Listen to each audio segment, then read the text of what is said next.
Namaskar. We are continuing our series on the lessons learned from the corona epidemic. Just pause for a moment and think about this, that all the official medical administrations and governments of the world, including the WHO, began by saying and still maintain after 20 months that there is no cure for the new coronavirus. And yet, strangely, more than 98% of the hundreds of millions of people who got exposed to the virus have got cured, have got better, they are at home. So, what do we mean? What do they mean when they say there is no cure? They mean there is no man-made medicine made in a pharma lab which can be sold and which, when taken, can magically erase or obliterate this virus the way they write the scripts in science fiction films. But that is really not the way that science works, is it? The science of medicine, which is getting more and more clear to us over the years, is very clear on any organism, including the human being, getting exposed to a pathogen.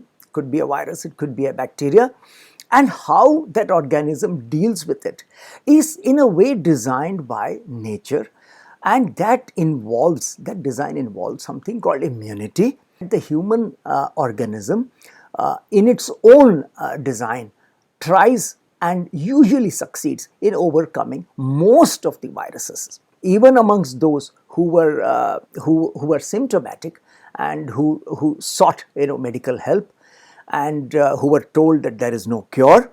98% of them have recovered on their own. So what does this say about the whole strategy of treatment of the coronavirus? There are two parts to this. The first part is that we have relied extensively and exclusively only on what I would call laboratory technicians who have risen up in their careers and whose offices are in air-conditioned spaces very close to the political power capitals of the world. The medical bureaucrats, we have handed too much responsibility to them, whereas a large percentage of the 98% who have recovered have got the real help from the physicians on the ground. And that is why I say this is a very important lesson in this series, video series of ours. Let us call it lesson number 3, and that is trust the physicians.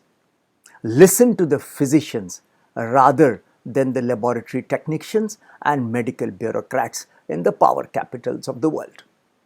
Two major blunders done by the centralized medical bureaucracy led approach was one, give no treatment, no early treatment for those suffering from SARS-CoV-2. This is officially stated on the NIH website. Initially, they have amended it subsequently. Unless, they said, the patient is hospitalized and requires oxygen. This meant that thousands and thousands and later millions of people who could have received some early treatment did not get it because the authorities who were having this approach did not recommend such a line of treatment. The second mistake they did was to remove especially in the West, to remove all the older patients from hospital and shift them to nursing homes or old age homes, whatever we want to call them.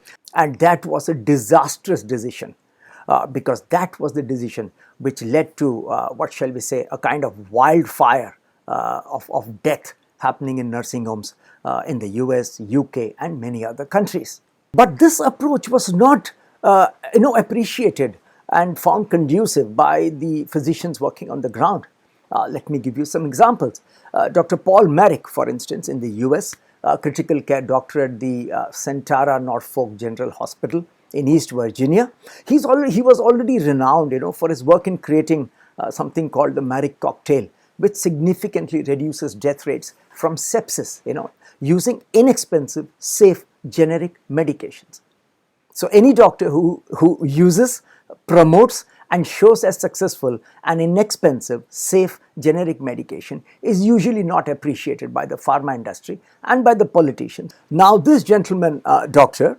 Merrick, he recruited some of the most knowledgeable pulmonary critical care specialists, to solve this COVID-19 treatment puzzle, because initially it was a puzzle in the way this infection was inhabiting the cells, and then in the way it was multiplying, and in the way its inflammation was being seen. And he then honed in on stopping the hyperimmune response, including multi-organ inflammation and clotting, which is typically what drives death in fatal COVID-19 cases. This group of doctors formed what is now known in the US and now followed by various physicians all over the world is the FLCCC, that is Frontline COVID-19 Critical Care working group. And this working group shares information at the ground level among physicians, which is such a beautiful thing, isn't it? That is the thing which has actually led to some of the successes. And most of the failures are actually the result of the top-down, centralized, dominating power structure of medical and political bureaucracy. The FLCC group of physicians released their Math Plus protocol for hospitalized COVID-19 patients as early as March 2020.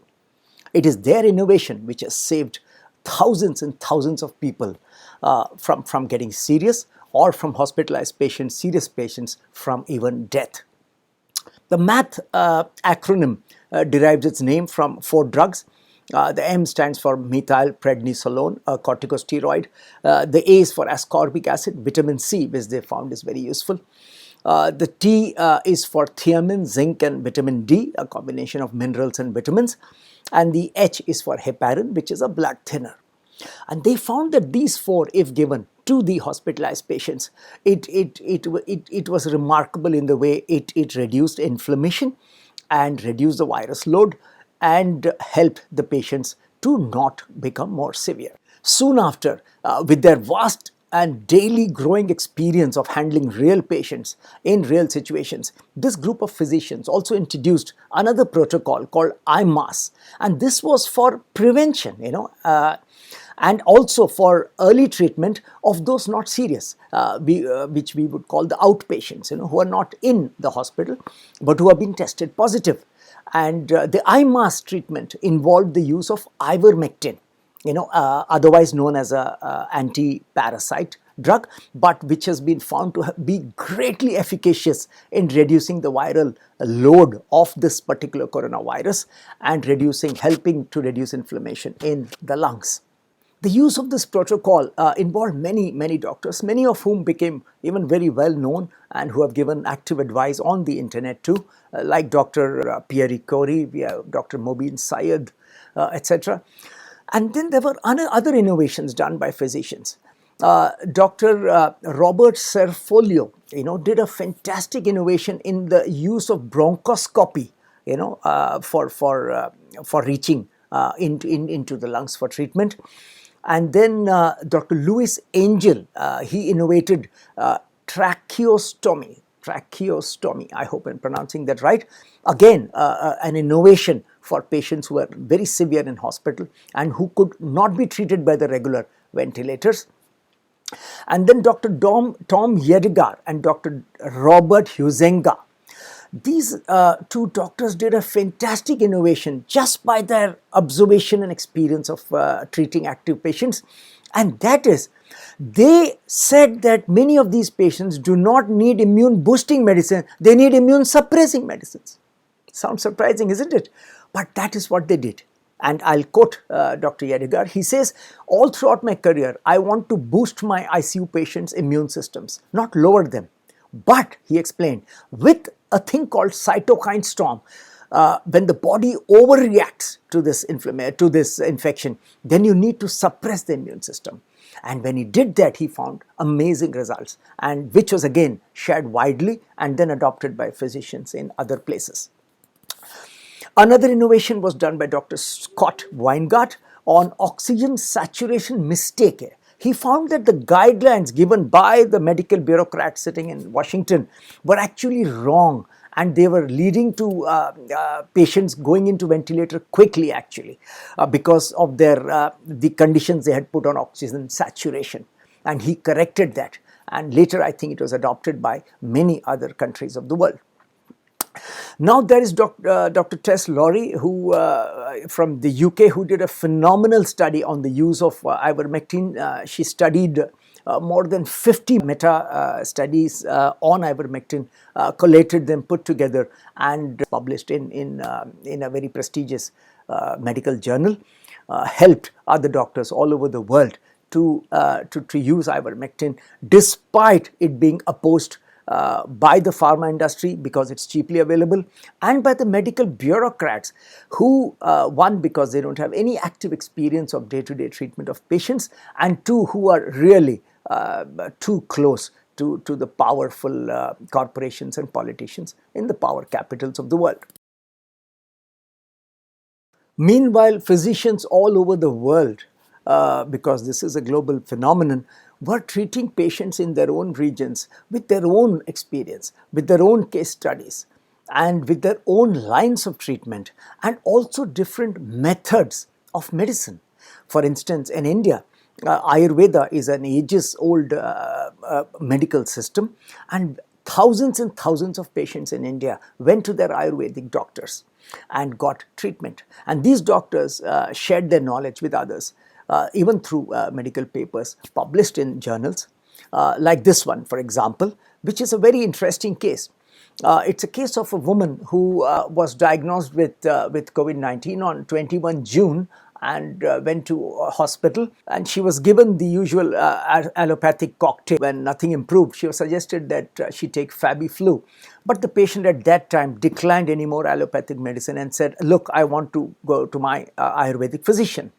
So that gentleman was contacted, on video conferencing, and on the third day of hospitalization, the patient was able to sit, speak, and eat without oxygen support. And on the fourth day, the oxygen levels too, within 2 days of Ayurvedic treatment, had stabilized at 95 to 98%.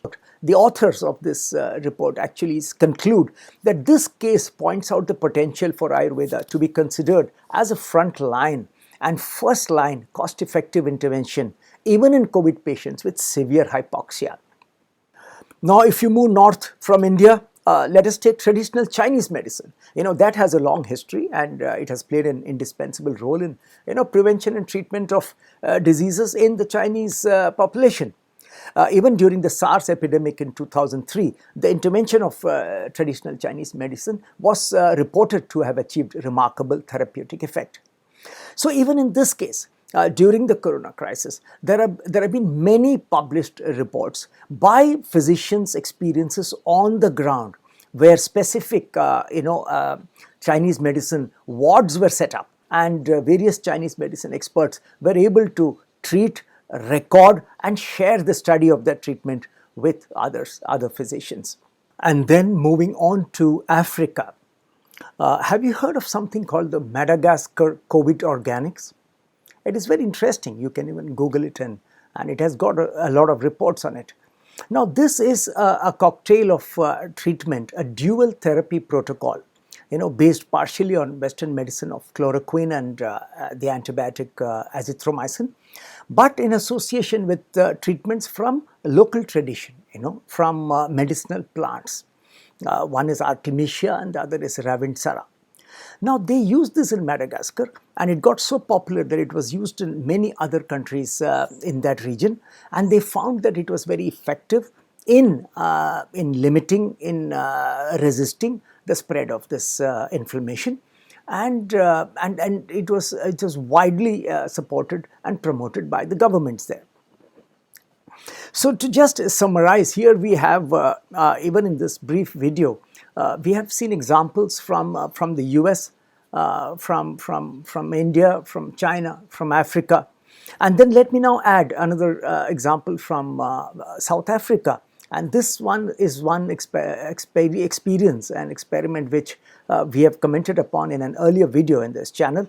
It is the experiment of Dr. Chetty from South Africa, who's done a brilliant observational study and an empirical treatment of using antihistamines in the very early stages, and who pointed out a most important point about the way this virus progresses in the body, and how it is very crucial to take early care and to look for that 9th and 10th day when actually the severity rises. He's of course a popular person now whose treatment and advice have been adopted by physicians in many other places in the world. So here it is, a global level of physicians, day-to-day physicians, in their clinics, in hospitals, handling outpatients and inpatients, observing, recording empirical knowledge, innovating, sharing that knowledge with others. And these are the people, my heart goes out to them in as a show of gratitude, that I feel for them, because they have given us what the mainstream media has not spoken about, and the real care, and the real innovations, and also cost-effective and local treatments, which has not been an issue addressed by the medical bureaucracy and governments at all.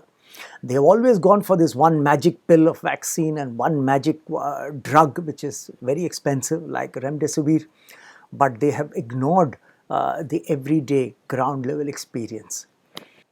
So, coming to the end of the video, this is the lesson number 3 in our series of learnings from the COVID crisis, and that lesson is listen to the physicians rather than the medical bureaucrats and lab technicians.